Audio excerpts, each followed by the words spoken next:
and the mood is fear as two exhausted human beings crash through the underbrush and into a clearing. There is no pause in their flight. The baying of ravening hounds is heard on their Vincent, they're gaining on us.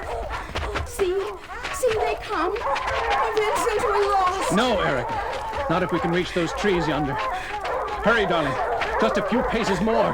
Hurry! After an eternity of seconds. That's it, darling.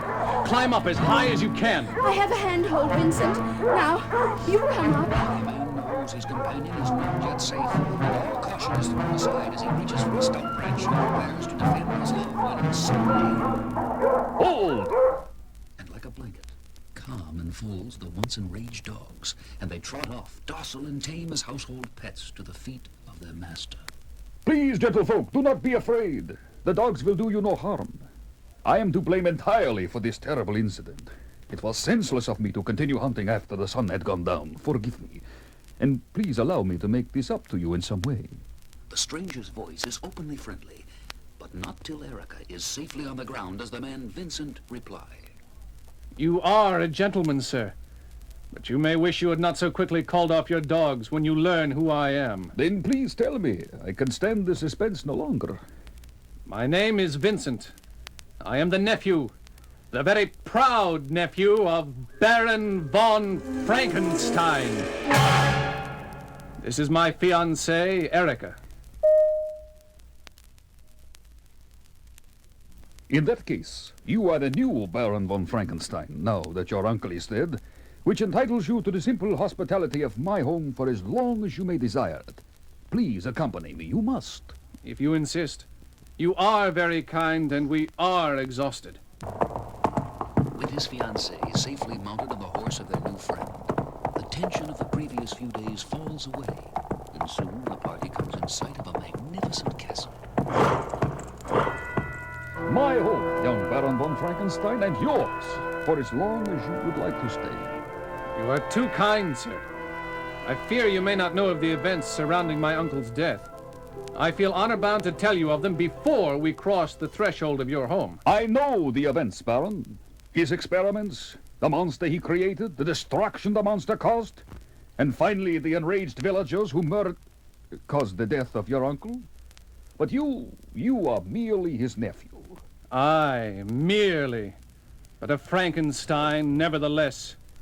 And tainted. The villagers were not satisfied to murder my uncle.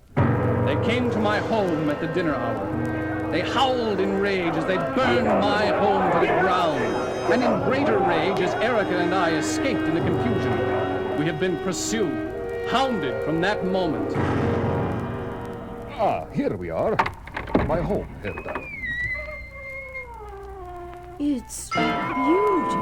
I'm glad you are pleased, mademoiselle. This ordeal must have been terrifying for you. You must think a great deal of our young Baron. I love him, sir. And if needs be, I will die beside him. If we can just keep them from finding our... Oh, Vincent. What Erica is most worried about is that if it is discovered that I actually assisted my uncle at times and know all the secrets which supposedly died with him, our pursuers will double in number and surely destroy us. Please, Baron. Enough of this depressing talk. You shall both bathe, and after a comfortable dinner, we shall sip wine before my great fireplace, and all this will seem as though it happened in another world. Soon the new Baron Frankenstein calmly bathes, a calm which is broken by... Erica! Quickly, Vincent pulls on his pants and runs from the room. Erica! Erica, where are you? Erica! You need go no further, Baron. What you seek is through this door. Erica, is she in there? I thought I heard her scream. Was it Erica? His newfound friend stands in mute silence. Finally, Vincent brushes roughly past him and into the indicated room. What is this? It seems... Like a blast of cold air, the full impact of the room strikes Vincent Frankenstein. The room, except for minor differences, is the duplicate of his uncle's laboratory. The room in which his uncle created what became known as Frankenstein's monster. Explain this. No. First tell me where Erica is. Calm down, my good Baron. This laboratory represents my failure at the same experiment your uncle succeeded at. The same experiment you will succeed at if you ever expect to see your beloved again, alive. In a blind rage, Vincent rushes past his betrayer. Look for her if you will, fool! This castle has hundreds of rooms, dozens of tunnels, and miles of labyrinthian dungeons and torture chambers. She would starve before you could find her. That is, if I put her in an obvious place, and not behind some secret panel somewhere. No, Baron Frankenstein, you will not search for your missing Erica. You will build me a man, a slave to my will, and will start now, or your beloved Erica will never see the light of a new day. All right. I'll do it.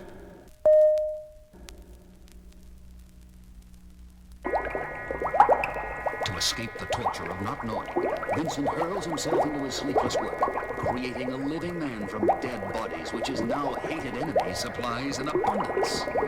No more bodies. I have all the parts I need. Where do you get all these bodies? And in such good condition? In heaven's name, man! I merely want you to be happy. I wouldn't supply you with inferior material. Am I correct in assuming that we are at the final stage? You are correct. But we will never complete that final stage until and unless I see Erica safe and unharmed. If I don't, I'll... Baron, please don't get overly dramatic. Mind your dials and gadgets like a good boy. And if you look to my left, you'll see your fiancée. Safe.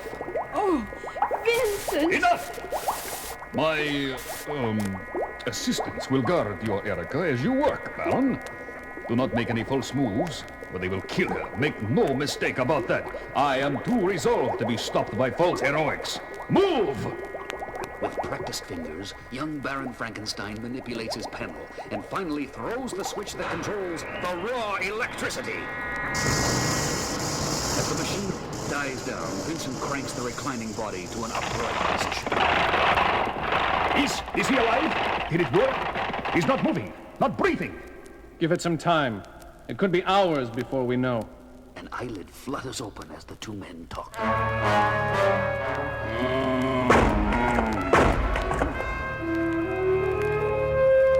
Huh? Good Lord.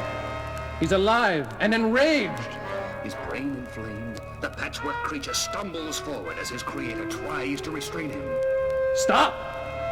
Sit down! Stop! Stop him, guards! Stop him, or it'll mean your deaths!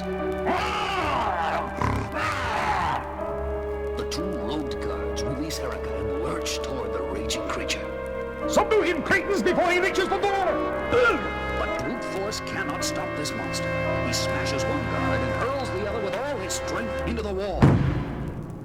And now he pauses. No one bars his path but the frail and beautiful Erica. Slowly he raises his eyes to hers and again moves forward.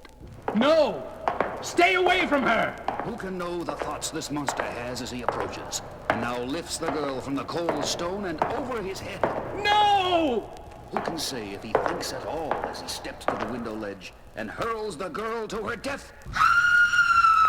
And walks away from this now silent room, leaving a man whose mind reels and heart shrivels in his chest. Erica! Erica! She's dead. No, she's moving, I think. Oh, help her, help her. She's alive, but broken. She looks so helpless. Count, this is your doing. Help her, please. I'll do anything to repay you, please. I beg of you. Without a word, the evil host steps up to the window, raises his face to the moon, and parts his lips.